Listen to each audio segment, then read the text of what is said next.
All right, week 10, we got the Bengals versus the Ravens. This should be a good one. So the line has Baltimore favored by 6, and I'm going to take Baltimore.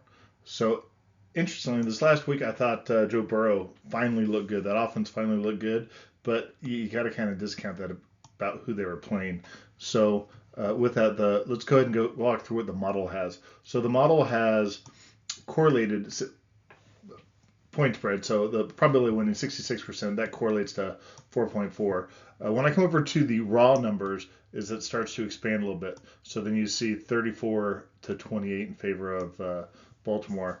And then when we look at the confidence interval, you see that the model has a clear winner in this case here with Baltimore clearly winning.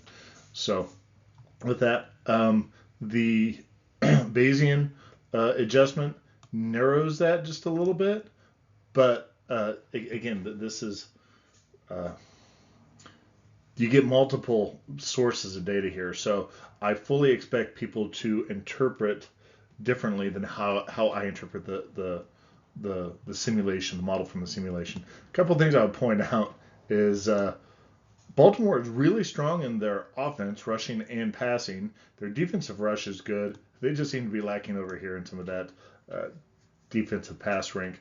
Sometimes I also think you got to look at what these numbers are and say, well, maybe their defensive pass rank is just because of the way that they're situating themselves, and then also to make teams have to beat them, and so then they're going to be more prone to give up some of those, particularly if they're winning big and just giving up yards and not breaking.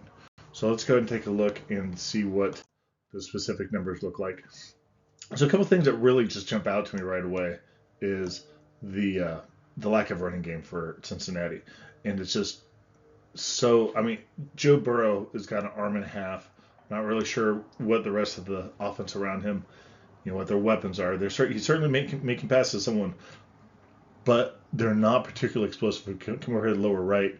You just look at this. There's not a lot of explosion there, and you look at some of his numbers too. It's he just doesn't have the guys to pass to. And then when you come over here and you look at Baltimore, and wow, look at that. We're looking at putting up uh, 150 to 200 yards of rushing, and that's just massive. And you just take in the way that they built that offense around Lamar Jackson, you can see why that they get rolling. I think the hard part that Baltimore has is throughout the year. I think we have to see if they can withstand the rigors of the punishment. So I think that's a harder part about that type of an offense.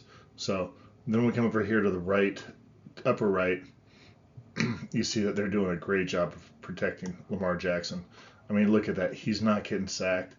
He's throwing some interceptions there, and I think that he's always been prone to that. But when you just come over here and you look at the predicted rush and pressure on Joe Burrow, that's just going to be a challenge.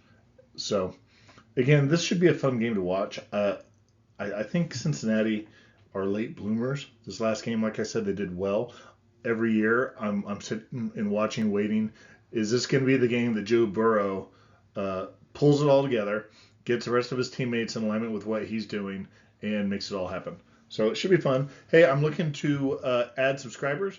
So please, if you like what you listen to, subscribe, drop me a note. Love hearing from people. So again, and tell your friends, and love hearing from people. Thank you.